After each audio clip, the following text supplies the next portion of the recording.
Dia, boa tarde, boa noite. Para meu aluno do SPMT, que está iniciando agora esse treinamento com a gente, profissionalizante. Primeiramente, boas-vindas ao módulo de SPMT, Sistemas e Práticas de Mercado de Trabalho. Vou explicar rapidinho como é que funciona a aula, como é que é o conteúdo. Sei que você pode estar meio perdido nesse início. Para te adiantar, já aviso que você tem acesso a duas apostilas: a apostila de SPMT e a apostila de TI, que é essa roxinha. A de SPMT, essa é um pouquinho maior, que é um conteúdo mais pesado, mais programático, é onde você efetivamente vai aprender bastante coisa no mercado de trabalho e no mercado tecnológico. A apostila de TI, ela é um pouquinho mais fininha, porque ela é um nivelamento, para poder ajudar o jovem que ainda não tem conhecimento, um conhecimento bem básico de informática, a iniciar nesse mercado, nesse ramo, beleza?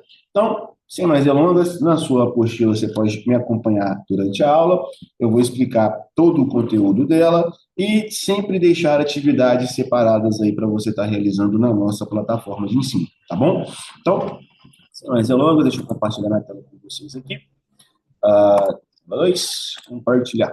Prontinho. Bom, SPMT é a sigla para Sistemas, Práticas e Mercado de Trabalho. E a aula um, ela engloba o mercado de trabalho e as tendências que estão em alta ultimamente. Primeiro, a nossa carga horária, normalmente, presencialmente, é de 2 horas e meia. Então, no curso online, quando você faz a aula complementar esse conteúdo que você está tendo aqui, você tem uma carga menor, mas exercícios e tarefas que são da própria apostila para estar te auxiliando a realizar, tá bom? Então, hoje a nossa aula ela vai englobar aí o capítulo 1 e 2 da apostila. Vou sempre deixar apontado a laser aqui.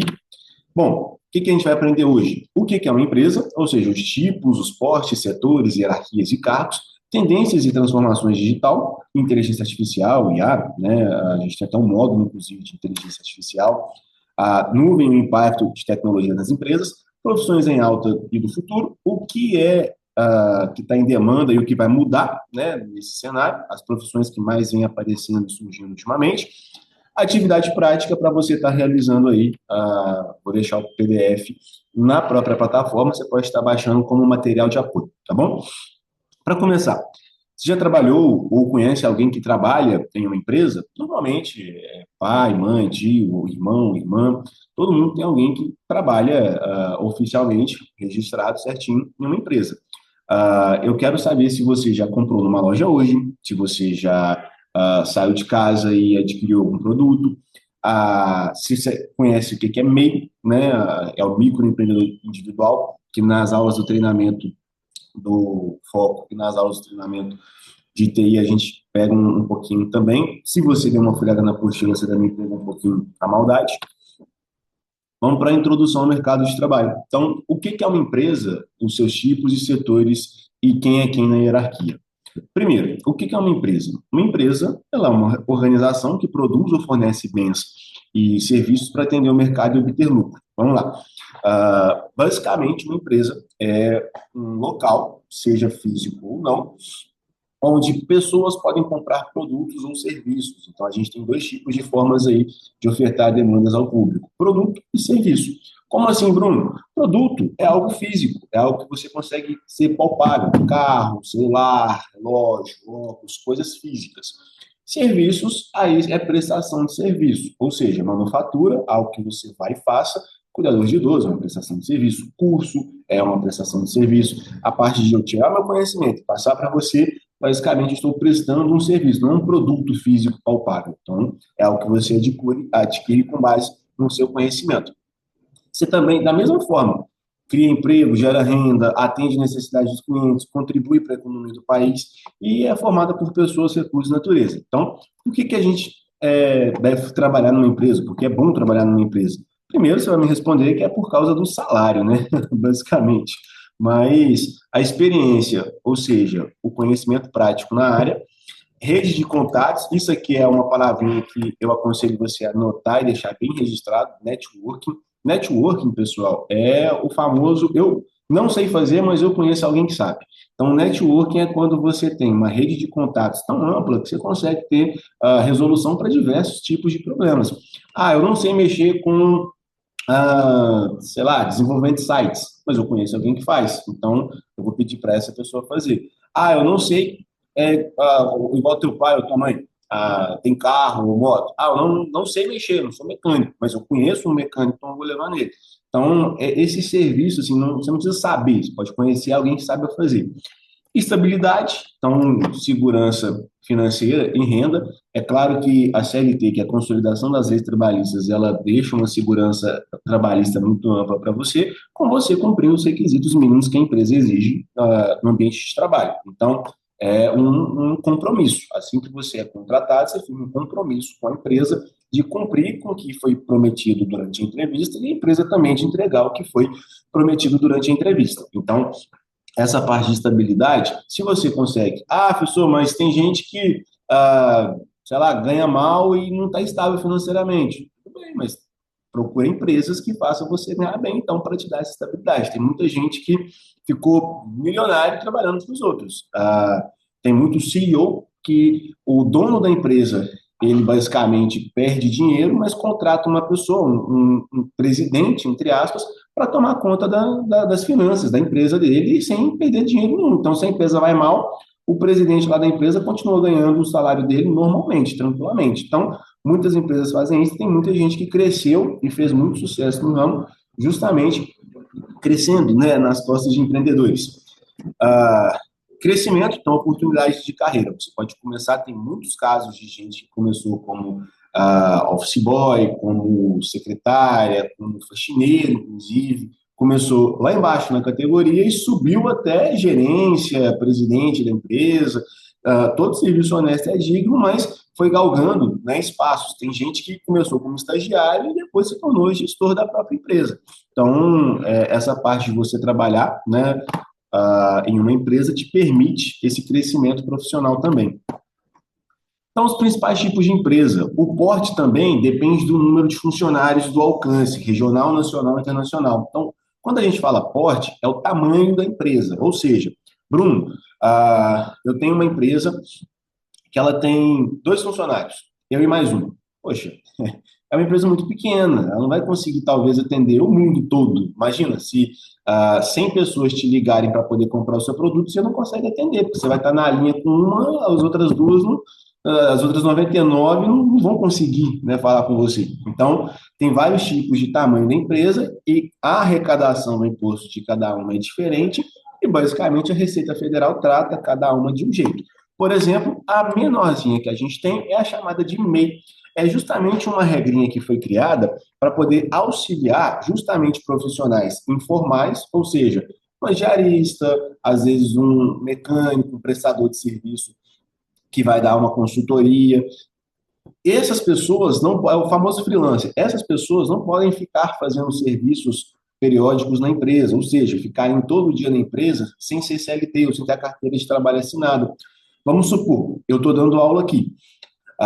Aí me chamaram para vir aqui na segunda-feira. Vim aqui na segunda-feira, só na segunda, não tem problema. Posso vir, dar uma aula, receber por ela e ir embora para minha casa. Não caracteriza nada. Eu só vim, dei a aula e fui embora. Ela freelancer. Se me chamarem na quarta-feira, posso vir também, sem problema algum. Vim na segunda, vim na quarta-feira, dei a aula, terminei a aula, fui embora, sem problema algum. Só que se me chamarem para vir na terça-feira, na sexta-feira, perdão, eu estou vindo 3 vezes na semana, e isso caracteriza vínculo empregatício. Aí a empresa tem que assinar minha carteira de trabalho, me colocar numa carga horária, colocar um salário, então é muito mais rolê.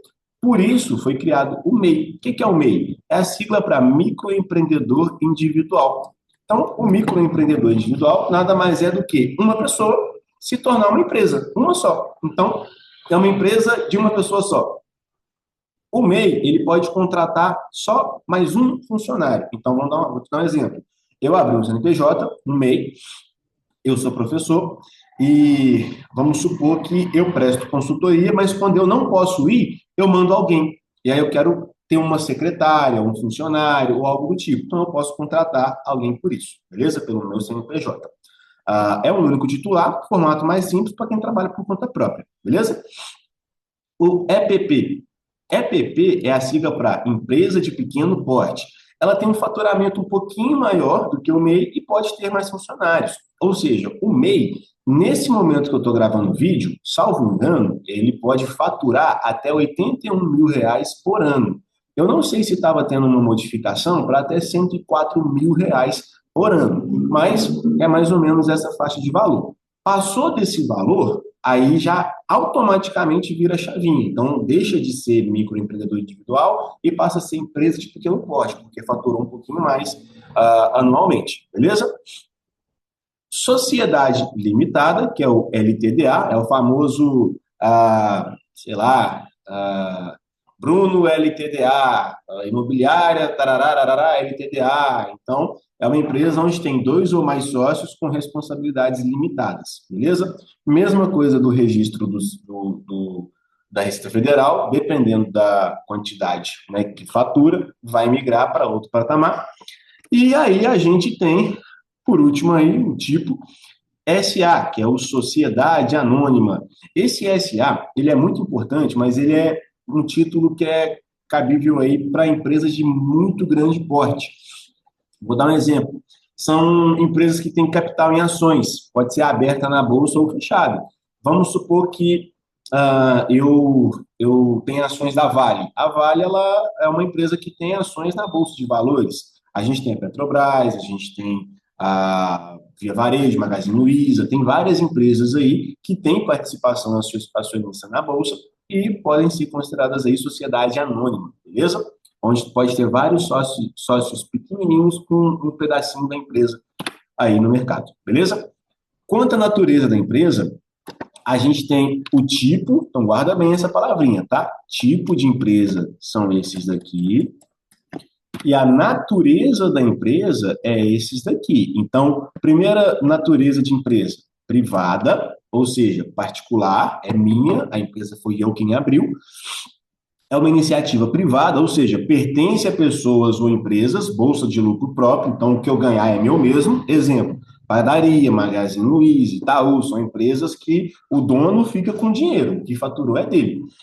A segunda natureza de empresa é pública, ou seja, do governo. A gente tem aí a Caixa Econômica Federal, prefeituras, Correios, são órgãos aí que o governo ele atua. Vou dar um exemplo: se você for lá no Correio entregar uma carta, você tem que pagar para poder enviar essa carta. Esse dinheiro, ele é dos Correios, mas o Correio ele é uma instituição pública, então esse dinheiro vai para os cofres públicos. Mesma coisa para a Caixa Econômica Federal, prefeituras, enfim. O Estado controla o dinheiro, beleza? E a natureza de empresa mista é quando você tem público-privado. Como assim, professor? É basicamente capital do governo, mas também de investidor. Vou dar um exemplo. Banco do Brasil, ele é um banco brasileiro, ele é um banco público, ou seja, é do Estado, porém, eu consigo comprar cotas, consigo comprar pedacinhos do banco, ações na Bolsa de Valores, e me tornar um sócio, mesmo que pequenininho ou grande, dependendo do valor da quantidade de ações que eu comprar. E um exemplo prático é a Petrobras, é o Banco do Brasil, que você tem o Estado tomando conta. Quando eu falo Estado, é o governo, tá bom? E os acionistas, ou seja, a galera que compra um pedacinho da ação, beleza?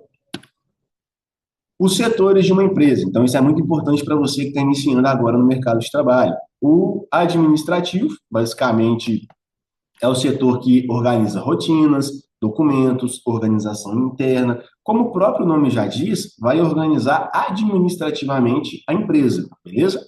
O setor de vendas ou comercial, que a gente fala bastante comumente no mercado de trabalho, é o setor de negociação, é aquele público que tem que ter um quê de persuasão um pouco maior, uma virada de chave de comunicação um pouco melhor. O administrativo pode ser uma pessoa mais introspectiva, mais tímida, pode ficar sentada trabalhando no computador tranquilo. Então, esses dois setores aí são importantes, beleza? O setor de marketing, que é para fazer a divulgação do produto, marca, atração de público. RH, que é a contratação, treinamento, clima da empresa, ver como é que está o ambiente de trabalho. E olha a gente aí, o suporte de TI, que é a galera que basicamente vai fazer tudo na empresa, né? O TI ele é subjugado porque, preciso formatar o computador, chama o TI. Minha tela parou de funcionar, chama o TI. Tem que instalar uma televisão, chama o TI. O TI ele é multitarefa, multifunção. Então, basicamente, é o setor que vai envolver tecnologia, segurança, infraestrutura, então engloba bastante coisa no ambiente de trabalho, beleza? O perfil de TI, normalmente é um perfil introspectivo também, gosta de trabalhar quietinho no seu canto resolvendo os problemas. Mas, se você for comunicativo, não te impede de ser dessa área também. Pelo contrário, é até um diferencial muito bacana, porque tem muitas empresas que precisam que o TI fique andando pela empresa toda. Tá joia? Quem é quem na hierarquia? Então, do topo à base de cada cargo, né? Vamos lá. Cada cargo tem um papel e todos eles trabalham como uma engrenagem para poder ter a colaboração entre si. Por exemplo, no topo, a gente tem a liderança, ou seja, o executivo, o CEO da empresa, diretor, visão global e estratégica. Na gestão, a gente tem a gerência, ou seja, o gerente, supervisor, coordenador, que lideram as equipes. Técnico é a equipe de execução, analista, assistente, análise das tarefas do dia a dia. E entrada é estagiário ou aprendiz, que é o aprendizado na prática. Vamos lá, vocês hoje estão nesse caminho aqui, beleza? Que é o caminho inverso aí. A gente tem o início, onde você pode ser estagiário ou aprendiz, beleza? Assim que você se torna estagiário ou aprendiz, eu vou dar um exemplo aqui na escola. Você pode ser um estagiário do ensino, basicamente, se tornar mais para frente depois de dar algumas aulas, ficar um tempo trabalhando nesse segmento, começar com as aulinhas mais técnicas, mais básicas, iniciais, ser um professor de TI, um professor de módulos mais tranquilos. Passa um tempinho, você passa a ser professor mesmo, sai de estagiário e aprendiz, passa a ser professor mesmo, que é a parte técnica de execução. Então, vai estar no dia a dia, dando aula, montando aula, corrigindo atividade, atendendo pais, demandas, resolve problema daqui e dali. Depois de um tempo, você pode galganhar um espaço de coordenação ou de líder de equipe. Então, você pode coordenar outros professores. Exemplo do nosso atual coordenador, ele já foi professor aqui antes e hoje ele é coordenador. E depois de um tempo, você pode estar no cargo de liderança, ou seja, depois de coordenação, você passa a ter um convívio maior com o diretor, o dono da empresa, e você pode, basicamente, ter aí um cargo de crescimento. Você pode sair de coordenador para supervisor, depois gerente, e depois de um tempo, ou você abre a sua própria empresa e se torna o diretor e CEO dela, ou você pega uma participação na empresa, você já está trabalhando e vira um CEO. O dono da empresa vai aposentar e você fica tomando conta da empresa, que acontece bastante no mercado de trabalho. Então, esse caminho aí, hierárquico, é bacana, você pode fazer o seu plano de carreira na empresa. Claro que a empresa ela tem que ter oportunidade para você crescer também, beleza? Capítulo 2 aí da nossa apostila, então, para quem quiser ir acompanhando a nossa aula, a gente acabou de encerrar o capítulo 1, inclusive tem atividades, enquanto eu vou falando, enquanto eu vou explicando para vocês, vocês podem estar realizando dentro da apostila, sem problema algum, iniciando agora o capítulo 2, que está na página 13 da nossa apostila, que se você quiser ir acompanhando, não tem problema algum. Então, tendências e profissões em alta. Como que a transformação digital muda as pessoas, empresas, enfim, e quais profissões a gente tem mais em alta aí no mercado. Primeiro, a tecnologia, ela agiliza decisões e melhora a eficiência, exigindo atualização constante. Ou seja, a sua mentalidade ágil, ela vai ser utilizada para automação de tarefas, trabalho remoto híbrido, colaboração com ferramentas digitais e inovação como rotina. As tendências que impactam o futuro, né, num todo aí. Inteligência artificial é uma tendência que cresceu pra caramba. Hoje, se você não sabe, além de pedir, criar IAs, você está ficando atrasado no mercado. Então, é importante que você pense e comece a estudar sobre. IoTs, né, que é a internet das coisas, como que as coisas ficam conectadas na internet, objetos conectados na internet. Computação em nuvem, ou seja, os dados acessíveis em qualquer lugar. Antigamente, não sei se vocês lembram, tinha aqueles cartãozinhos de memória que a gente colocava no celular para poder aumentar o armazenamento dele. Hoje você consegue aumentar o armazenamento fazendo uma assinatura e comprando mais espaço para você ter os seus arquivos guardados em nuvem. Então, esse computação em nuvem é muito utilizado nas empresas. E realidade aumentada, que é justamente o meta-ads que a gente tem. Às vezes a gente tem óculos de realidade virtual, tem a camada do digital sobre o real, que é justamente você passar a ter a realidade aumentada, ou seja, a internet da sua vivência no dia a dia, no cotidiano mesmo, beleza? Profissões em alta no mercado, áreas ligadas à tecnologia têm crescido bastante e é um setor que é financeiramente muito volátil, mas dá muito dinheiro. Então, dados de vendas digitais lideram a demanda, claro. O setor tech, ou seja, desenvolvedor de software, cria, mantém aplicativos, sistemas e soluções tecnológicas, é a minha área. Hoje eu sou formado na área de análise e desenvolvimento de sistemas, é uma faculdade que eu recomendo bastante. Design é UX e UI, então, basicamente, criar interfaces atrativas e funcionais que adaptam a sua tela. É os designers que desenvolvem a estrutura do design do aplicativo. Vendas, gerente de e-commerce, ou seja, essa parte de lojas online, impulsionar a venda digital, afiliado, Hotmart, rolê tudo. E dados, analista de marketing digital, que tem crescido pra caramba também. Essas duas aqui dão um dinheiro violento. Para criar campanhas online, métricas, resultados, é fazer gestor de tráfego aí para as empresas, beleza? Toda empresa hoje, da menor que seja até a maior, hoje até o MEI, até o rapaz que às vezes tem uma microempresa de lavar sofá, ele paga alguém para poder fazer o tráfego pago da empresa dele, mesmo que seja um valor pequeno, mas mesmo que você cobre R$ 100, vamos supor, de uma pessoa para fazer o tráfego da empresa dela, se você tem 10 pessoas, já dá R$ 1.000. Então, pelo volume, pela quantidade, é um serviço bem tranquilo de fazer. Recomendo pesquisar sobre. O futuro das profissões. Bom, basicamente, algumas funções diminuem com a automação, isso é verdade, mas outras nascem. Então, adaptar é a chave. Vou dar um exemplo. Na pandemia, muitas empresas fecharam, mas teve uma frase que impactou bastante, que enquanto alguns choram, outros vendem lenço. Então, enquanto muitas empresas fechavam, outras empresas começaram a surgir nesse segmento. Então, nesse caso, no ambiente que a gente está vivendo hoje, a transformação de automação tecnológica está tão grande que você tem que crescer com o mercado mesmo, tem que se adaptar, senão você não consegue uma oportunidade, ou lá na frente o seu serviço pode ser cortado. Então, em transformação, vou dar um exemplo.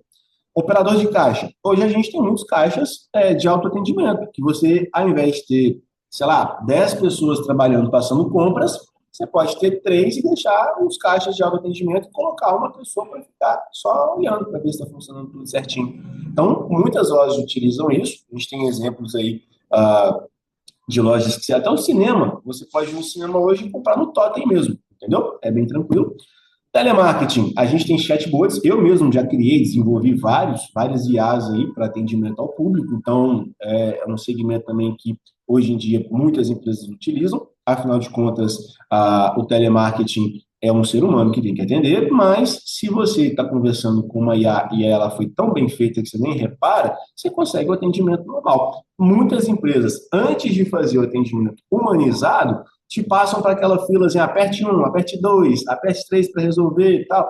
Aquele mini chatzinho ali já é para poder eliminar várias pessoas que o problema poderia ser resolvido dessa forma mais simples, sem depender de um humano. Digitador, reconhecimento por voz, hoje em dia já acontece bastante. Pesquisador, coleta automática de dados. Então, antigamente a gente tinha a galerinha do IBGE, ainda tem. A cada período aí, a galera vai para a rua para poder fazer pesquisa de censo. Mas, antigamente, muitas empresas contratavam os famosos streets para poder ficar andando pela rua, pesquisando, perguntando, fazendo algumas perguntinhas para preencher formulário e, com base nas respostas, criar uma métrica de perfil de público-alvo na região. Hoje em dia, coletando dados aí de formulário, mandando no Instagram, mandando no WhatsApp, já consegue ter esse respaldo aí. Então, como você se prepara para essa mudança? Identificar seus pontos fortes e desenvolver eles mais ainda, conversar com profissionais, conhecer a rotina da área que você vai atuar, dominar tecnologias, não é mais uma coisa assim óbvia, é um requisito exigido, não é uma coisa opcional, infelizmente já mudou para uma coisa obrigatória, e escolher bons cursos. O curso aqui que você está realizando é um excelente patamar, que a gente tem bastante conteúdo, são 10 módulos, vai SPMT, Word, Excel, Canva, IA, TCC, tem bastante conteúdo para você ver, Photoshop, tem coisa para caramba para a gente poder ver e conhecer nesse segmento, beleza?